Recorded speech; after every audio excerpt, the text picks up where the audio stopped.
ನಮಸ್ಕಾರ ಸ್ನೇಹಿತರೆ. ಇವತ್ತಿನ ವಿಡಿಯೋದಲ್ಲಿ ನಾವು ಮೈಸೂರು ದಸರಾ ಹಬ್ಬ ಏನಿದೆ ಅದರ ಇತಿಹಾಸವನ್ನು ಈ ಒಂದು ವಿಡಿಯೋದಲ್ಲಿ ತಿಳಿಸ್ಕೊಡ್ತಿದ್ದೀನಿ.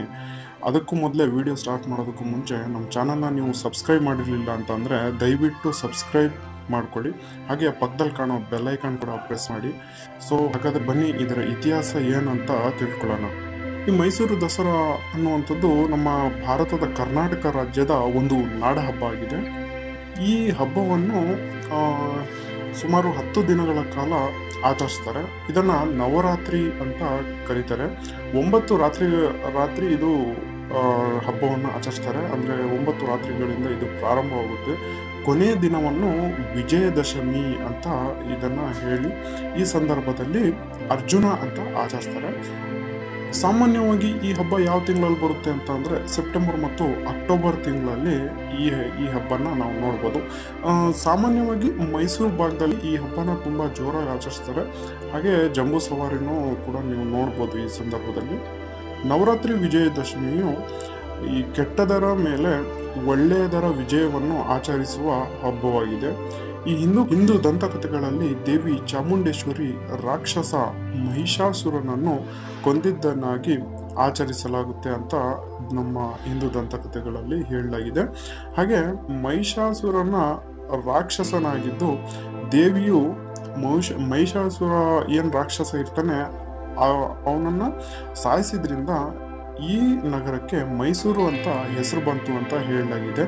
ಮೈಸೂರು ಸಂಪ್ರದಾಯವು ಈ ಹಬ್ಬದ ಸಮಯದಲ್ಲಿ ಯೋಧರು ಮತ್ತು ರಾಜ್ಯದ ಒಳಿತಿಗಾಗಿ ಹೊರಡುವುದನ್ನು ಆಚರಿಸಲಾಗುತ್ತೆ.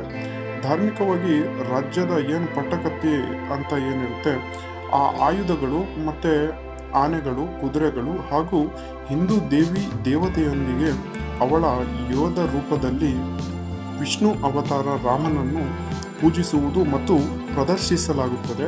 ಈ ಸಮಾರಂಭದ ಅಧ್ಯಕ್ಷತೆನ ಯಾರು ವಹಿಸ್ತಾರೆ ಅಂತ ಅಂದರೆ ಮೈಸೂರು ರಾಜರು ಏನಿರ್ತಾರೆ ಅವರೇ ಈ ಒಂದು ಸಮಾರಂಭ ಮತ್ತು ಮೆರವಣಿಗೆ ಎಲ್ಲದರ ಅಧ್ಯಕ್ಷತೆಯನ್ನು ಅವರೇ ವಹಿಸಿರ್ತಾರೆ. ಮೈಸೂರು ನಗರವು ದಸರಾ ಹಬ್ಬವನ್ನು ತುಂಬ ವೈಭವ ಮತ್ತು ವಿಜೃಂಭಣೆಯಿಂದ ಆಚರಿಸುವ ಸಂಪ್ರದಾಯವನ್ನು ಹೊಂದಿದೆ. ಸೊ ಇದರ ಇತಿಹಾಸ ಏನಂತ ಅಂದರೆ ಸುಮಾರು 15ನೇ ಶತಮಾನದಲ್ಲೇ ವಿಜಯನಗರ ಅರಸರ ಕಾಲದಲ್ಲಿ ದಸರಾ ಹಬ್ಬಗಳು ಆರಂಭವಾಗಿರುತ್ತೆ.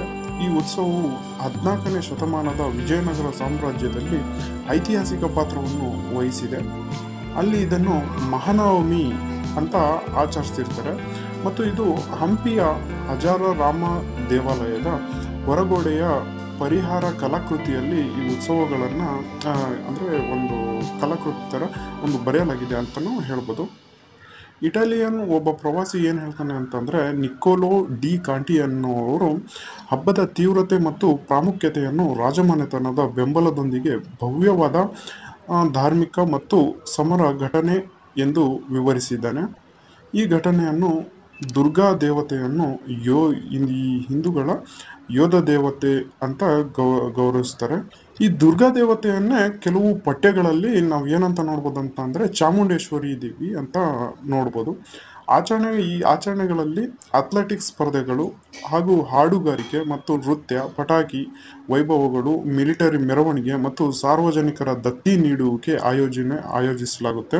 ಸೊ ಈ ಥರ ತುಂಬ ಒಂದು ವಿಜೃಂಭಣೆಯಿಂದ ಆಚರಿಸುವಂಥ ಒಂದು ಹಬ್ಬ ದಸರಾ ಆಗಿದೆ.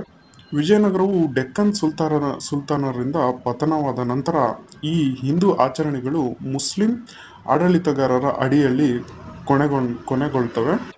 ಮೈಸೂರು ಒಡೆಯರುಗಳು ವಿಜಯನಗರ ಸಾಮ್ರಾಜ್ಯದ ದಕ್ಷಿಣ ಭಾಗಗಳಲ್ಲಿ ರಾಜ್ಯವನ್ನು ರಚಿಸ್ತಾರೆ ಮತ್ತು ಮಹಾನವಮಿ ಅಂತ ಅಂದರೆ ದಸರಾ ಉತ್ಸವವನ್ನು ಮುಂದುವರಿಸ್ತಾರೆ ಇವರು ಮೈಸೂರು ರಾಜರು. ಈ ಸಂಪ್ರದಾಯವನ್ನು ಮೊದಲನೇ ರಾಜ ಒಡೆಯರು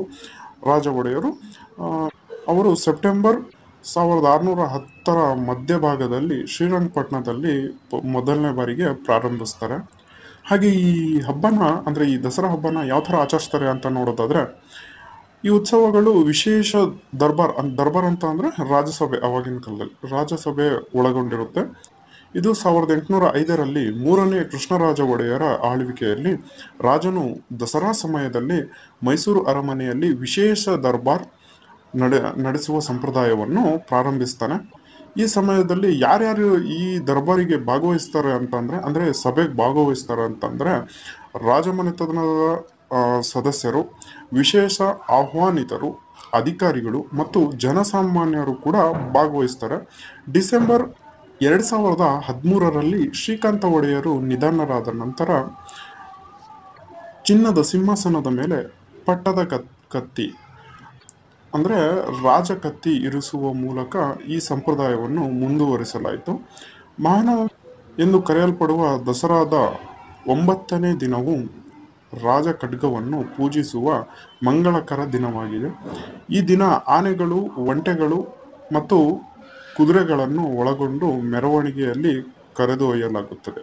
ಸೊ ಇದಿಷ್ಟು ಸ್ವಲ್ಪ ಮೈಸೂರು ದಸರಾ ಬಗ್ಗೆ. ಇನ್ನು ಮುಂದಿನ ವಿಡಿಯೋದಲ್ಲಿ ಜಂಬೂ ಸವಾರಿ ಬಗ್ಗೆ ನೋಡೋಣ. ಸೊ ಈ ವಿಡಿಯೋ ನೋಡಿದ್ದಕ್ಕಾಗಿ ಧನ್ಯವಾದಗಳು. ನಮ್ಮ ಚಾನಲ್ನ ನೀವು ಸಬ್ಸ್ಕ್ರೈಬ್ ಮಾಡಿರಲಿಲ್ಲ ಅಂತಂದರೆ ಸಬ್ಸ್ಕ್ರೈಬ್ ಮಾಡಿ, ಹಾಗೆ ಲೈಕ್ ಬಟನ್ ಒತ್ತೋದನ್ನು ಮರಿಬೇಡಿ. Thank you.